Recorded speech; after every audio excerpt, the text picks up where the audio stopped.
Oke, mulai.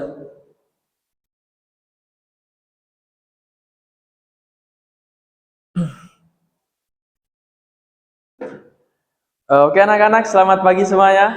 Pagi, Pak. Oke. Assalamualaikum warahmatullahi wabarakatuh. Waalaikumsalam warahmatullahi Oke. wabarakatuh.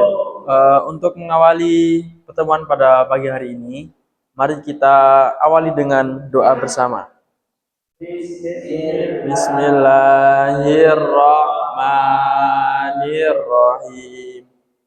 Raditu billahi rabba wa bil islami dina wa bi muhammadin nabiyya wa rasula rabbi zidni ilma warzuqni fahma amin.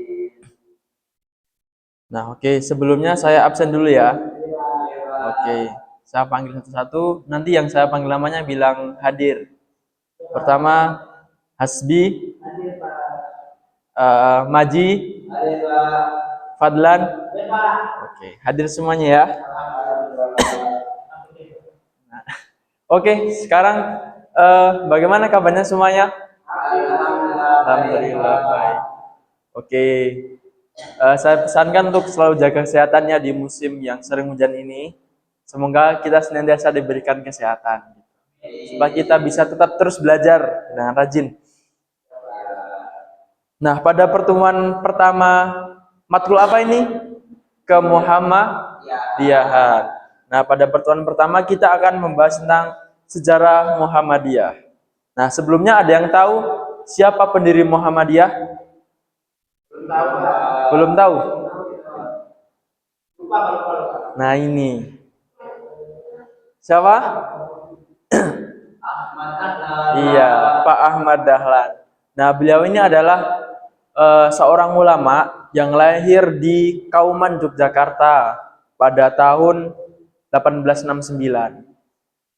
Nah, nama kecilnya tuh Muhammad Darwis sebelum namanya berganti menjadi Ahmad Dahlan. Nah, ayahnya seorang imam besar di Masjid Kauman, yaitu Kiai Haji Abu Bakar, dan ibunya Siti Aminah itu seorang putri dari Kiai besar juga di Masjid Kauman, seperti itu.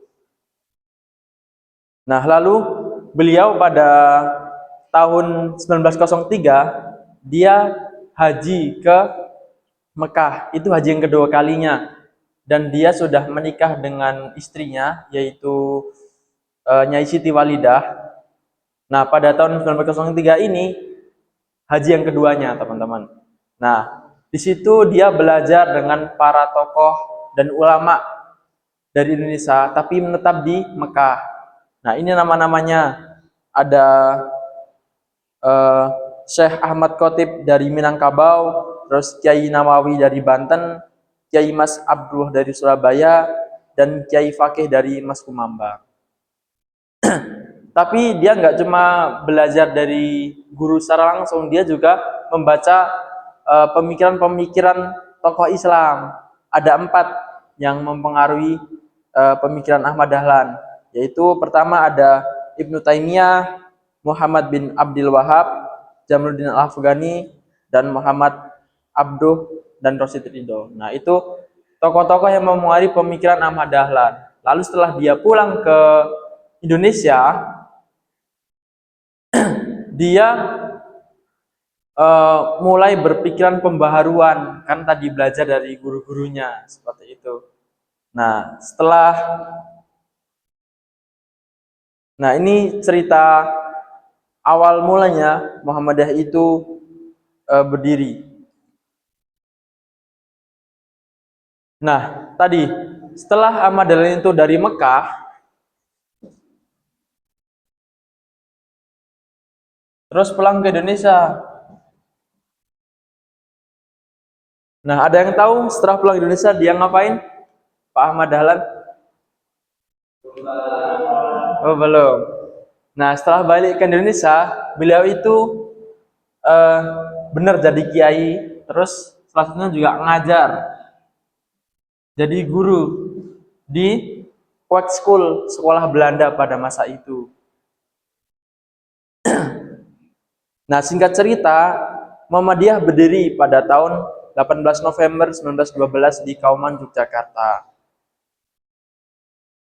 Nah, pendiriannya ini diawali dari sekolah. Pada mulanya itu Ki Haji Ahmad Dahlan mendirikan sekolah di rumahnya. Nah, selain ngajar di Kwek School,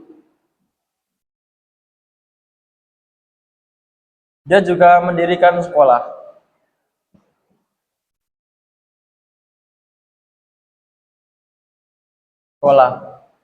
Karena yaitu masa orang-orang atau anak-anak Islam pada saat itu nggak mendapatkan pendidikan yang layak, sehingga dia mengadakan sekolah atau mengadakan pendidikan yang layak untuk anak-anak Muslim pada saat itu. Seperti itu.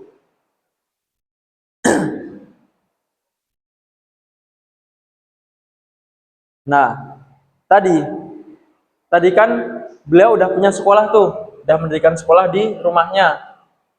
Dia juga ngajar di Kwek School. Nah, gagasan Muhammadiyah ini berdiri karena ada salah satu muridnya di Kwek School ini mengusulkan berdirinya sebuah organisasi.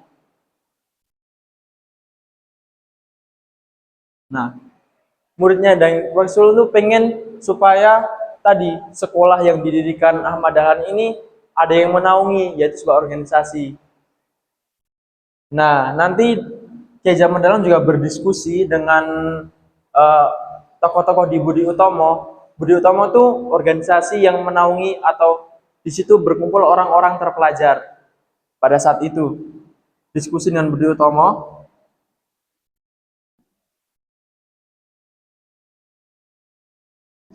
Nah, dengan Budi Utomo. Nah, dari situlah nanti tercetuskan sebuah organisasi yang dinamakan Muhammadiyah. Lalu, ada yang tahu kenapa disebut Muhammadiyah? Saya Pak, Kenapa? karena berasal dari nama Nabi Muhammad Pak. Ya, salah satunya itu benar. Ada yang tahu siapa yang mengusulkan kok kenapa tiba-tiba pakai nama Muhammadiyah nggak yang lainnya? Ada yang tahu nggak? Siapa yang mengusulkan? Adalah pengikut Nabi Muhammad. Ya, yang mengusulkan ada yang tahu siapa? Oh saya Pak, Siapa? murid-muridnya Pak, Kurang tepat, kurang tepat, istrinya Pak, kurang tepat. Budi Utomo Pak. Bukan. Nah, yang mengusulkan nama organisasi ini menjadi Muhammadiyah adalah Kiai Haji Muhammad Sangidu.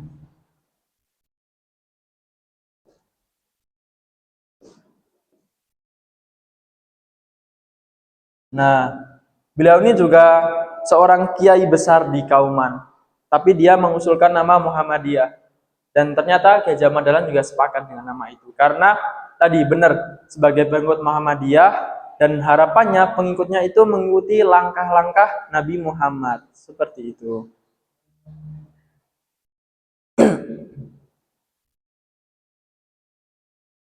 Nah, ini ada faktor-faktor pendorong lahirnya MU atau Muhammadiyah. Saya hapus ya.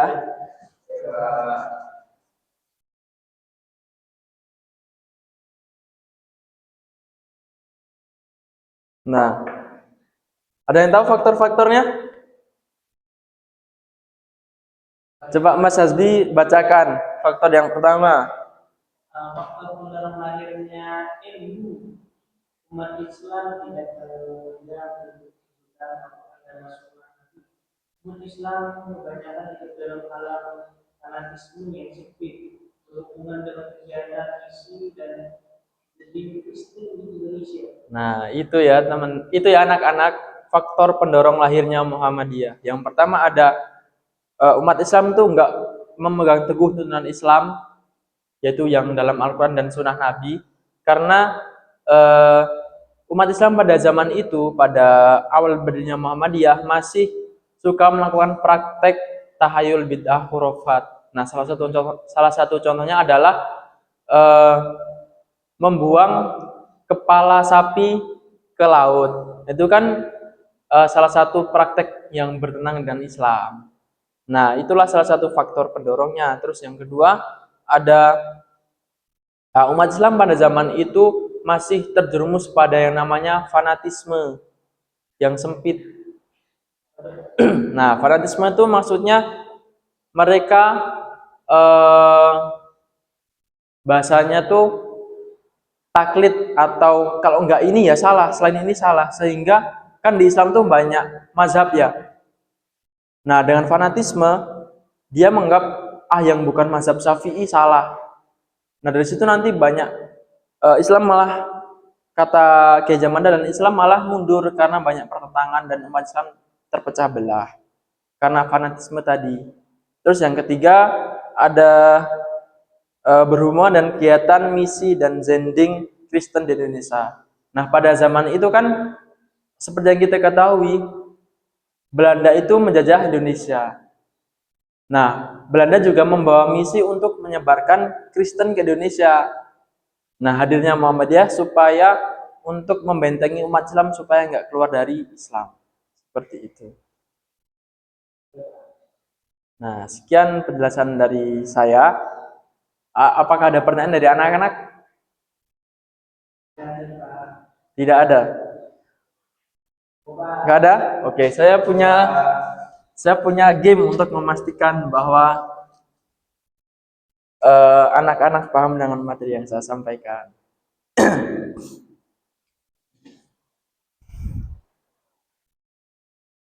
Bentar ya.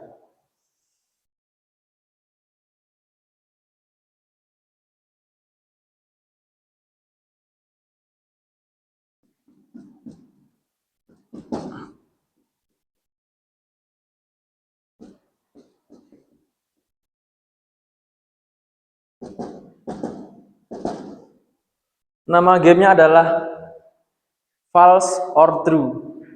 Nanti saya kasih pernyataan.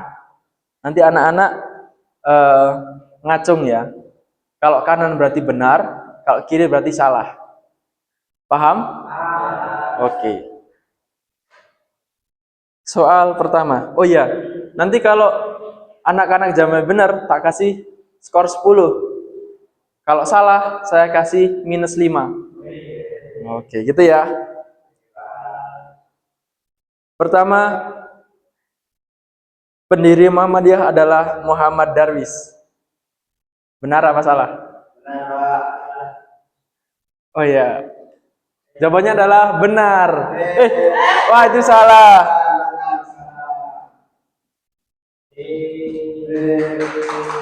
Oke, lagi ada 3 pertanyaan.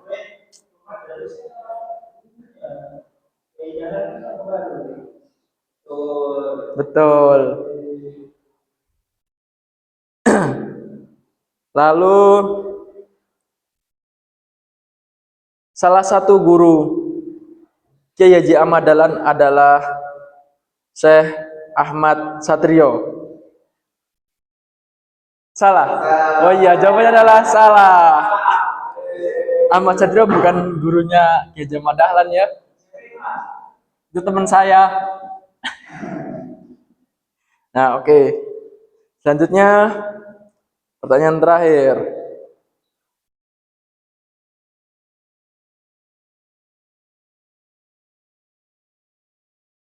Zending adalah misi untuk mencegah umat Islam supaya tidak keluar dari Islam.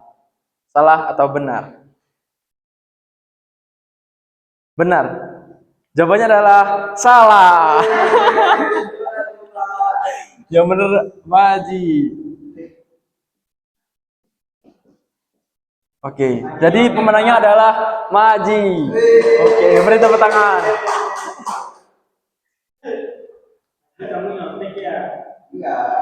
Oke, kalau enggak, waduh. Kalau dilihat ini Mas Fadlan kurang memperhatikan kayaknya atau belum paham. Nanti bisa diulas lagi materinya ya. Oke.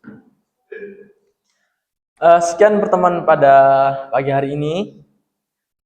Terima kasih. Mari kita tutup dengan hamdalah dan kafaratul majlis bersama-sama.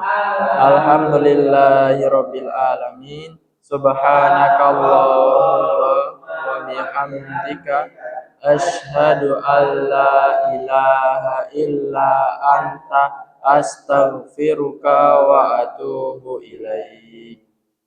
Wassalamualaikum warahmatullahi wabarakatuh. Waalaikumsalam warahmatullahi wabarakatuh. Berapa? 15. Itu kalian masuk